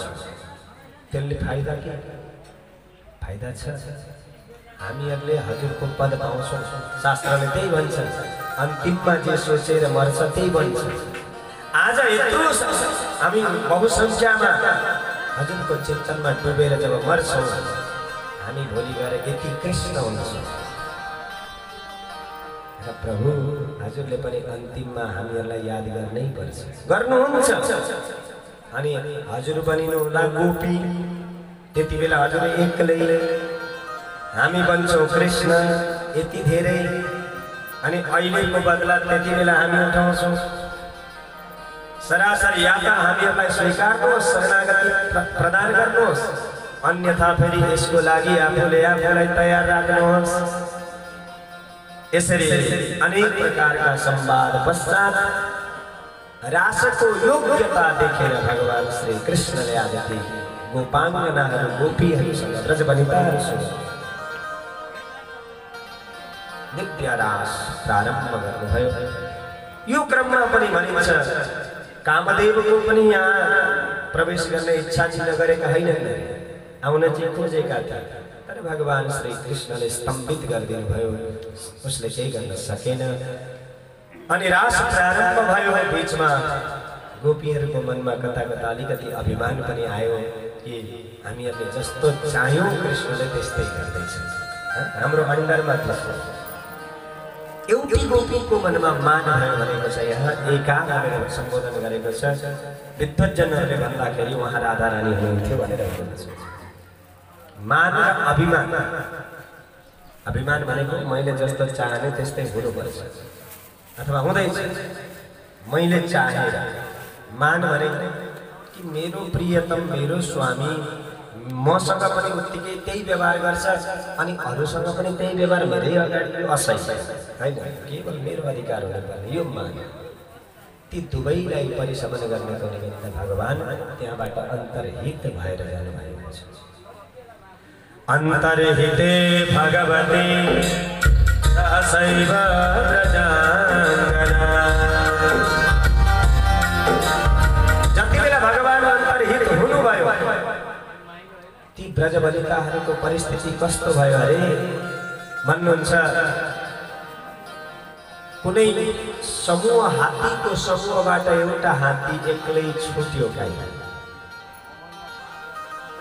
बडा व्यथित भयो, दुखी भयो। अतप्यमुष्टम अचक्षणः परिण्य इव यूथप। खोज्न थाले, धेरैतिर गए, धेरैलाई सोधे, तर सोध्छन् कसलाई? सोध्दैछन् तुलसीलाई।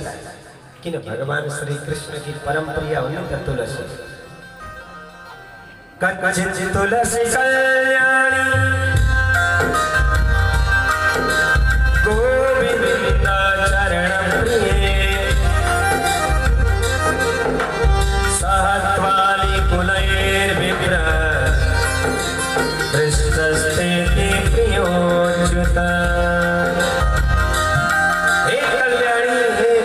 प्रेयसी तिमी त कृष्ण की परम प्रिया हौ के तिमीले कृष्णलाई देख्यौ हावा चल्यो तुलसीको बिरुवा हल्लियो मानो तुलसीले टाउको हल्लाई देखेकै छैन अब त रिसाए यसले के भन्थे देखेर पनि भन्दिन आखिर सौता जस्तै हो नि हामीले पनि कृष्णलाई चाहन्छौँ उसले पनि कृष्णलाई चाहन्छ देखे पनि यसले भन्दैन भनिन्छ कसैले गएर बरको रुखलाई सोचेर यो अल्गो छ बरु यसले फुड्कीलाई के सोच्छ अलगाले बरु देख्न सक्छ गएर बरका रुखलाई सोचेर अश्वत्थ पिपल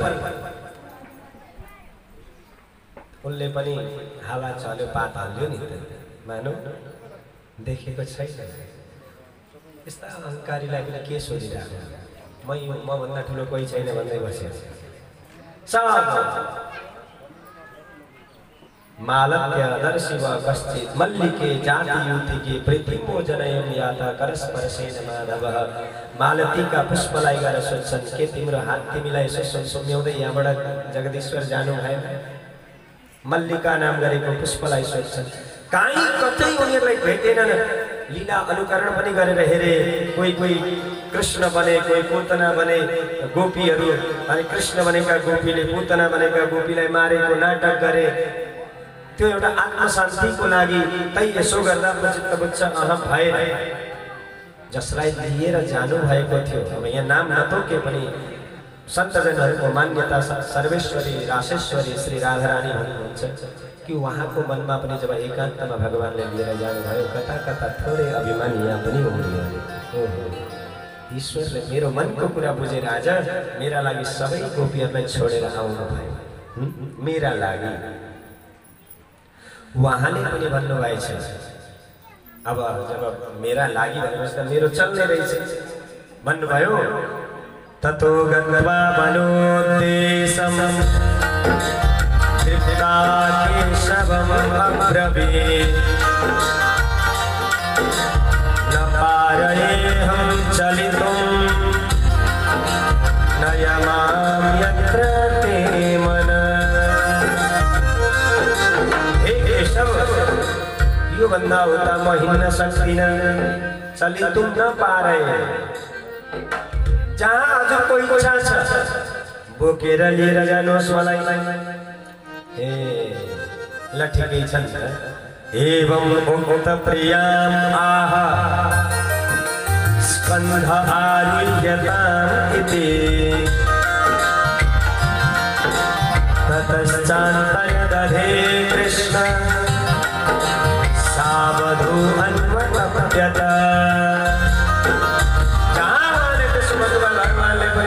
सिर झुकाइदिनु भएछ आउनुहोस् न त काँधमा चढ्नुहोस् कृष्णले काँध झुकाउनु भयो गोपीले पाउ उठाइन् ततश्च अन्तर्दधे त्यहाँबाट पनि अन्तर्हित भएर भगवान जानुभयो सा वधू अन्वतप्यत अब त उनी पनि बडा दुखी भए हा नाथ रमण प्रेष्ठ क्वासी क्वासी महाभुज दास्यास्ते कृपणायामे सखे सन्निधिं दर्शय हे नाथ हे प्रियतम क्वास कहाँ जानु भयो यो परिस्थितिमा मलाई तडपाएर छोडेर ते दासी दासी हो सन्निधिं दर्शय सान्निध्यमा आएर दर्शन त दिनुहोस् यहाँ एक गोपी छटपटाउँदै थिइन् उताबाट अन्य गोपीहरू पनि खोज्दै खोज्दै त्यहाँ आए भेट भयो वार्तालाप भयो सबै गोपीहरूको कन्डिसन परिस्थिति अहिले कस्तो छ तन्मनस्कास तदालापास तद्विचेष्टास तदात्मिकास तद्गुणानेव गायन्त्यो नात्मागाराणि सस्मरो मनमा कृष्ण तदालापः वचनमा कृष्ण यानी कि चर्चा में कृष्ण मनमा कृष्ण तद विचेष्टा उनीहरूको चेष्टामा पनि कृष्ण, व्यवहारमा पनि कृष्ण, तदात्मिका आत्मामा पनि कृष्ण। तद्गुणान्येव गायन्त्यः, एक आपसमा चर्चा गर्दाखेरि पनि उनीहरूको चर्चामा त्यही कृष्ण छ, त्योभन्दा परतिर कोही छैन। आत्मा गारणी सस्मर, उनीहरूलाई न शरीरसँग मतलब छ, सम्बन्ध छ, न घर परिवारसँग कुनै मतलब छ। उनीहरूले सोचेछन् है कृष्णलाई प्रिय लाग्ने भनेको के हो? सङ्गीत, गीत, सखी हो जो कालिंदी तक गएर गीत गाएर पुकारो। यदि आइदिए कृष्ण ठीक, अन्यथा यो खोक्रो शरीरलाई लिएर भारी के हुने, त्यही कालिंदीको जलमा विसर्जन गर्ने। यस्तो दृढ संकल्प, कृत संकल्प भएर कालिंदी तटमा गए। 18 समूह गोपीका, 18वटा श्लोक गोपी गीतमा छ। एक एक समूहबाट एक एक श्लोक गाइएको भनेर भनिन्छ। 19औं जो अन्तिम श्लोक स्वयं रासेश्वरी राधारानीका मुखबाट उद्धृत भनेर भनिएको छ। के भन्दैछन्, कसरी गाएर पुकार्दैछन् ती गोपीहरूले? भगवान श्री कृष्णलाई विरहमा डुबेका छन्। अघि भनियो उनीहरूलाई आफ्नो शरीरको ध्यान छैन, आफ्नो घर परिवारसँग मतलब छैन, संसारप्रति मतलब छैन। जबसम्म संसार हाम्रा चित्तमा बसेको छ, जबसम्म आसक्ति हाम्रो चित्तमा बसेको छ, तबसम्म यो भावनामा हामी पुग्न सक्दैन। जयति देधिकम्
जन्मना व्रज श्रयतन्तेरा संभव नहोला।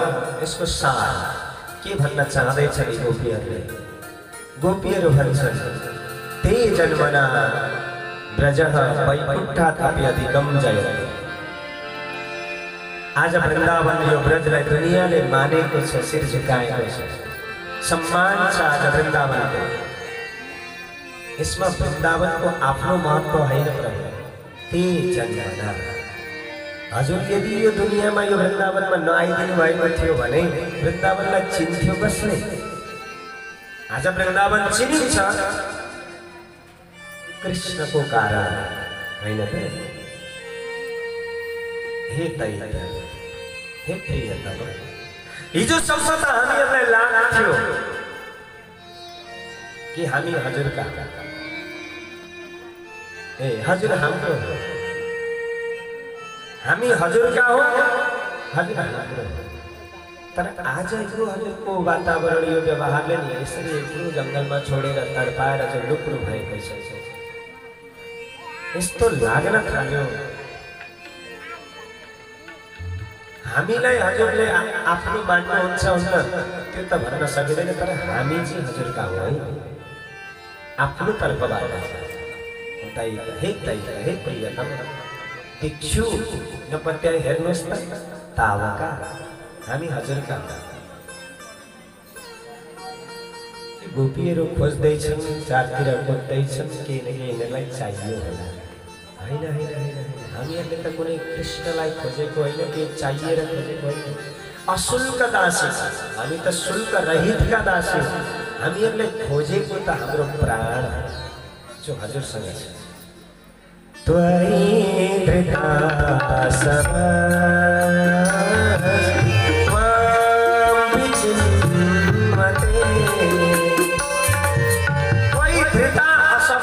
हाम्रा प्राण आज हजुरमा टिकेको छ, प्राण बिना छटपटाएका छ। कृष्णलाई खोजेको होइन, हाम्रो प्राण। हेर्नुहोस् यो शरद ऋतुको सौन्दर्य आनन्ददायी हो, तर हाम्रो परिस्थिति यस्तो छ कि यो परिस्थितिमा त मानव यो शरद ऋतुको शीतलता पनि हाम्रा लागि त अग्निको ज्वाला जस्तो बनिरहेको छ। विपरीत परिस्थितिमा उत्सव पनि घातक हुन्छ अरे, त नमिठो लाग्छ अरे। हेर म पनि यस्तामा थिइनँ भने म पनि नाच्दै हाँस्दै रमाउँथेँ होला, त्यस्तो हुन्छ नि। एउटा कुरा नि यदि यसरी विरह अग्निमा जलाएर मार्नु थियो भने पहिले बार बार हामीहरूलाई बचाउनु भयो किन? कतिचोटि बचाउनु भयो, एकचोटि होइन। विष जलाप्यया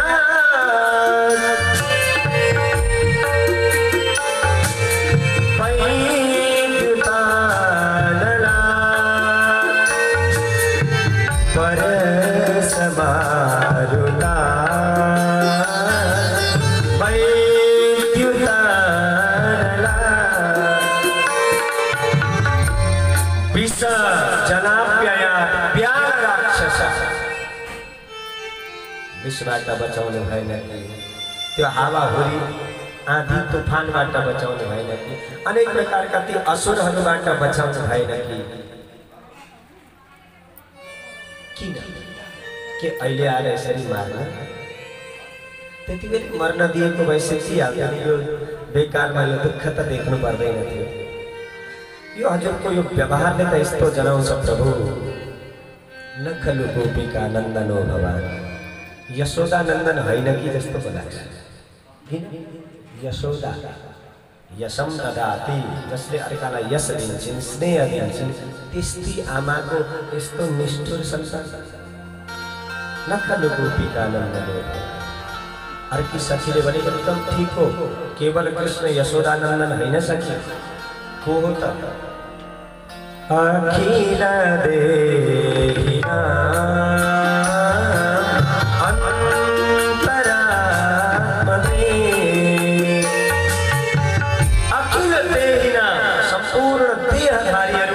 अंतरात्मा रहने जगदीश्वर कृष्ण बने। किन विश्व को संरक्षण करने को लागि ब्रह्मा जी को प्रार्थनालाई स्वीकार गरेर धरतीमा अवतरित भएको कृष्ण सात प्रतापले यो वैष्णव वंशमा अवतरित भएको। अर्कीले भने सखी यो पनि सायद गलत, किन यदि संपूर्ण प्राणी मात्र को भित्र बसेर हिँड्ने यो ईश्वर हुन्थ्यो भने आज हामी भित्र पनि बसेर हेर्थ्यौँ, देख्थ्यौँ हाम्रो यो दुर्दशा। अनि हाम्रो यो दुर्दशालाई देखेर के अहिलेसम्म आफूले आफूलाई यसरी लुकाएर राख्न सक्थ्यो होला त? यदि त्यस्तो हुन्थ्यो भने त आइसक्थ्यो नि। खै किन आउँदैन? अर्की सखीले भने होइन देवी, दोष हाम्रो हो। हामी भित्र जो दुर्भाव आयो, दुर्विकार आयो, अहमता आयो। अरे अहमता आयो ठीक छ के हामीले हाम्रा आँखाले देखेको होइन, कालियाको टाउकोमा उफ्रिएर उसको अहमतालाई बमन गराएको। फणी फणार प्रीतम ते पदाम्बुजम क्रीडो मुझे सुना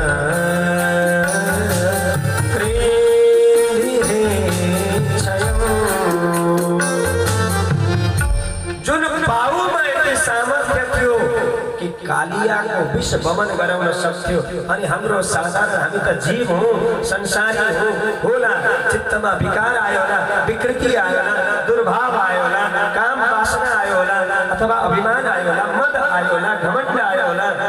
एकपल्ट हाम्रो छातीमा लाग्दाले हाल्न सक्दैनथ्यो। जसले चाहिँ कालियाको टाउकोमा लाग्दै हान्न पुग्यो, तिनी चरण एकपल्ट हाम्रो पक्षमा राखिदिएको भए के हामी भित्रको यो दुर्विकार शान्त हुँदैन थियो? त्यो त नचाहेर हो। के गर्न सकी, चाहेर मर्न पनि सकिँदैन रहेछ। नव प्रेमको विरह त यस्तो छ कि अहिलेसम्म गइसक्नु पर्ने, मर्न पनि चाहेर सम्म छ। भन्छन् यसमा पनि दोष कृष्णको छ। किन? तव कथामृतम् जीवनम् कविभिरेरितम् कल्मषापहम् श्रवणमङ्गलम् श्रीमदाततं भूमि गृह्णन्ति ते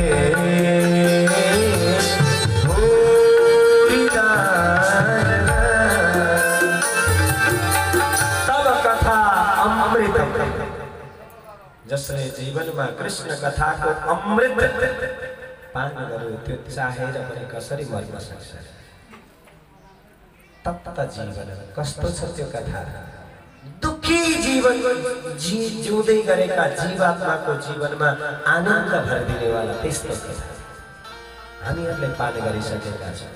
श्रवण मङ्गलम सुन्दाखेरि बडा आनन्ददायी छ कृष्ण कथा। श्रीमत् आततम श्री को मद द्वारा व्याप्त सत्य कथा। आनंद को पराकाष्ठमा यही कथाले पुर्याउँछ। जीवनमा दिव्यता यही कथाले दिलाउँछ, जीवनमा आनन्द यही कथाले दिलाउँछ। तर केवल दिव्यता र आनन्द मात्रै होइन, यही कथाको परिणाम आज यो दुर्दशा पनि पाउनु परेको छ, पुग्नु परेको छ। प्रभु हजुरका लागि हो हामीहरू सर्वस्व परित्याग गरेर आज यो वनमा घुम्दैछौँ। हजुरका लागि सर्वस्व छोड्यो हामीहरूले। को कसलाई त्याग्यो? पति सुतान्वय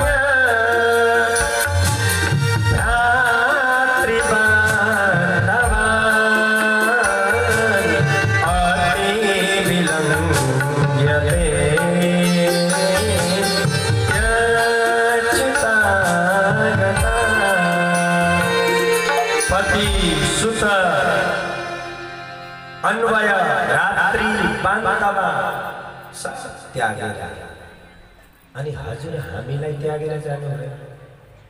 यो कहाँसम्मको न्याय हो प्रभु? भन्छन् हजुर हामीबाट लुक्नका लागि जो जंगल जंगल घुम्दै हुन्छन्, यद्यते सुजात चरणं गुरुहं स्तनेषु भीतासने प्रियदरे महिकर्कशेषु।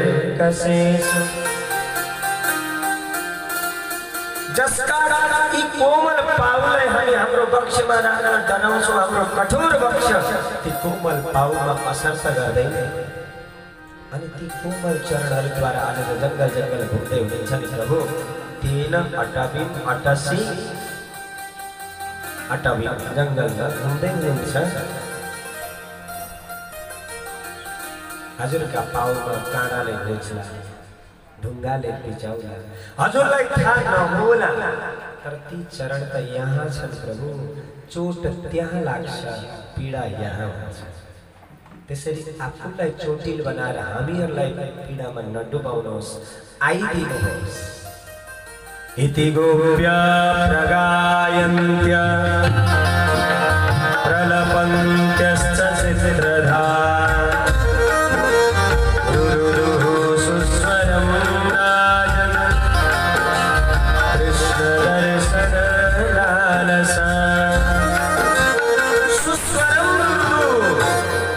हाम्रो भाषामा भन्ने हो भने डाको छोडेर रोए।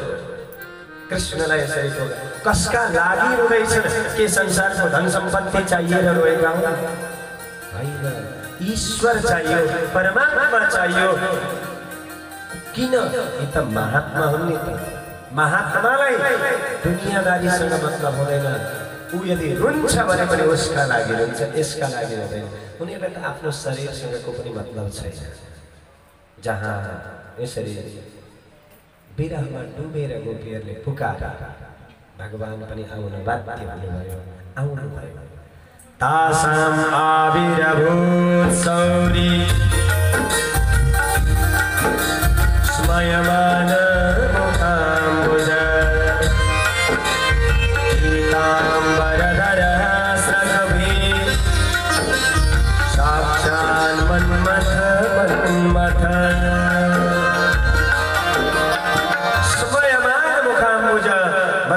मुस्कान युक्त परमात्मा को दिव्य छवि त्यहाँ प्रकट भएर आयो। पीताम्बरधारी भगवान कस्तो देखिनुहुन्थ्यो अरे? मनमथा मन अपिमथा, यानी कि कामदेवलाई पनि मोहित गराउने वाला जसको सुन्दरता छ त्यो छवि त्यहाँ प्रकट भएर आयो। तत्काल उत्तरीय वस्त्र गोपीले त्यहाँ ओछ्याइदिन्। त्यो परमात्मा आज गोपीको त्यो उत्तरीय वस्त्रमा विराजमान भयो। को हो यो? जो चाहिँ ध्यानीका ध्यानमा आए पनि त्यो ध्यानद्वारा अर्पण गरिएको सुन्दर आसनमा चित्तमा बस्न बडा गाह्रो मान्दै मान्दै बस्छ। तर आज त्यो यी गोपीहरूको प्रेमको अगाडि बाध्य भयो। एउटा ओढेको उत्तरीय वस्त्रमा गएर आसन लगाएर बस्यो। भन्नुहुन्छ यहाँ श्रीदेव, एका त्रिकुटिमा बद्य प्रेम सम्भ्रम विभुवला नदी वैक्षकटाक्षेपै संसदश्च रसरच्छदा। एउटी गोपी अलि टाढै उभिएकी चाहिँ आएपछि कसरी बडा आँखा यत्र यत्र बनाएर हेर्दैछ, रिसाए जस्तो तारा किटकिटाउँदैछ। रसरच्छदा यत्रो बेर नआएर अहिले चाहिँ के खान आएको? अहिले पनि नआएको भए हुन्थ्यो नि। प्रेमको कोप प्रकट गर्दै नदी वैक्षक, मानौ आँखाले आँखाको बाण हान्दैछ। अर्की गोपी तम काचे नेत्ररन्ध्रेण हृदिकृत्यान्मिल्य च पुलकाव्युपगुह्यास्ते योगीवानन्दसंप्लुता बंसीवारे साबरो पलक ढाक तोहे नामे देखो को ना तोहे देखन दे।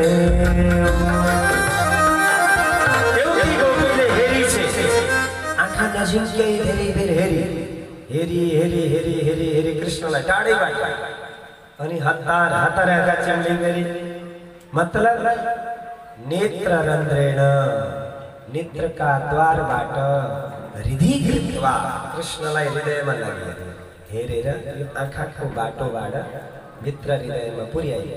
जहाँ हृदयमा भगवान पुग्नु भयो हतार हतार ढोका थुन्दी। अब हेर्नु त कसरी भाग्दो रहेछ।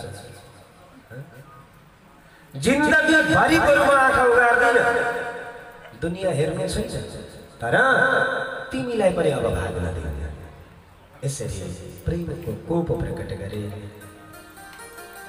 दिव्य महाराज पुनः भगवान श्री कृष्णले गोपीहरू समक्ष गर्नुभयो, आनन्द दिनुभयो।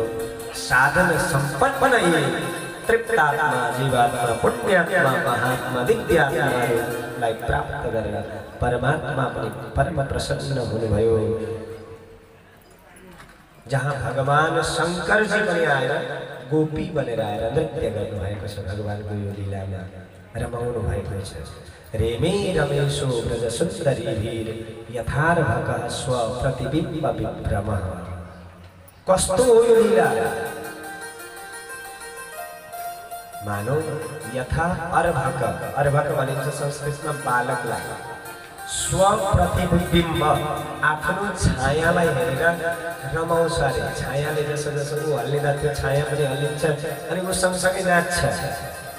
हो, ईश्वर भनेको बिम्ब हो, जीव भनेको ईश्वरको प्रतिबिम्ब हो। त्यो बिम्बले प्रतिबिम्बसँग रमाउँदैछ। परमात्माले दिव्यात्माहरूसँग आनन्द लिँदैछ। अंश उसैको हो, मैले मसँग रमाउनु, परमात्माले महात्मासँग रमाउनु। यो महाराजको पावन प्रसङ्ग। तर परीक्षितले अलिकति बुझ्न सकेन।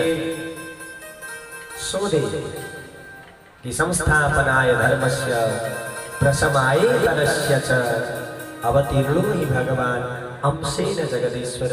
धर्मको स्थापना गर्न, अधर्मको विनाश गर्न भनेर आउनु भएको त्यो जगदीश्वर अनि सकथम धर्म सेतुनां वक्ता कर्ता अभिरक्षिता प्रतीपम आचरत ब्रह्मन् परदारा अभिमर्शन। परीक्षितको प्रश्न के भन्दैछन्? अर्काकी श्रीमतीहरूसँग रात्रिको समयमा जङ्गलमा यसरी नाच्न के सुहाउँछ?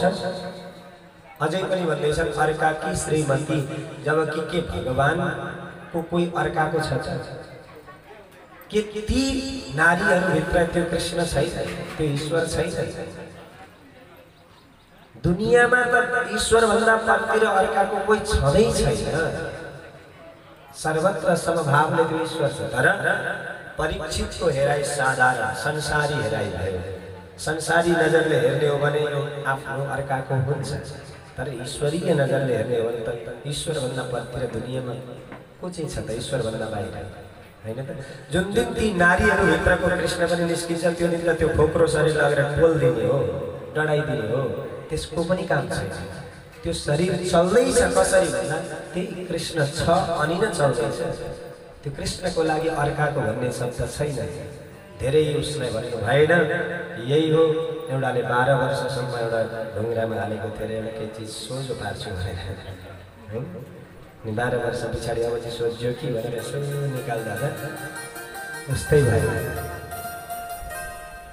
त्यत्रो सम्झाइ बुझाइ यो लीला प्रारम्भ गर्नुभयो। यो साधारण लीला होइन है, यो भगवानको लीला हो है। यो कन्डिसनमा पुगेका ती जीवात्माहरूको यो साधनाको सम्पन्नता हो है, उनीहरूको जीवनको आनन्दको कथा हो है। अनि पनि यहाँ आएर प्रश्न गर्दैछन् कि परदारा विमर्शन भनेपछि बिर्को बन्द भएका बोतलमा माथिबाट भर्न खोज्दा काम लाग्दैन, लाग्छ? ढक्कन बन्द छ, ढक्कन नखोलिकन हाल्यो भने त्यो भित्र पस्छ भनेपछि काम छैन। यति भनिदिनु भयो। तेजी यशा न दोषाय पन्ने सर्वभुजो यथा। यस्तो अग्नि कहिले दूषित हुँदैन, होइन? सूर्यको किरण टोयलेटमा पनि यही परेछ, यही यता ग्यासतिर पनि आएछ, यो अशुद्ध भयो, यसलाई ढाक, कसैले भन्छ? बराबर ईश्वरमा त्यो अपवित्रता, अशुद्धता या भेद दृष्टि हुँदैन। यसैले रासको प्रसङ्गलाई यहाँ विश्राम गर्नुभयो। जसले यो रासको प्रसङ्ग बुझ्नुहुन्छ भनिन्छ उहाँको जीवनमा कहिले पनि दूषित काम वासनाहरूले असर गर्दैन भनेर भनिएको छ। तर अब ईश्वर नाच्यो, परमात्मा नाच्यो, हामी चाहिँ उम्दै बसेर त भएन, होइन?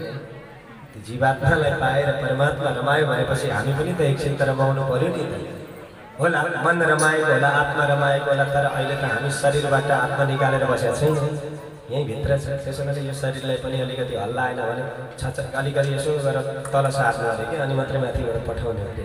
धेर माथि आए जस्तो छ, होइन? आउनुहोस् एक क्षेत्रमा आएर अनि अगाडि फेरि सन्देश वृन्दावनको पाखमा बाँसुरीको भाकामा हामीलाई डाकेर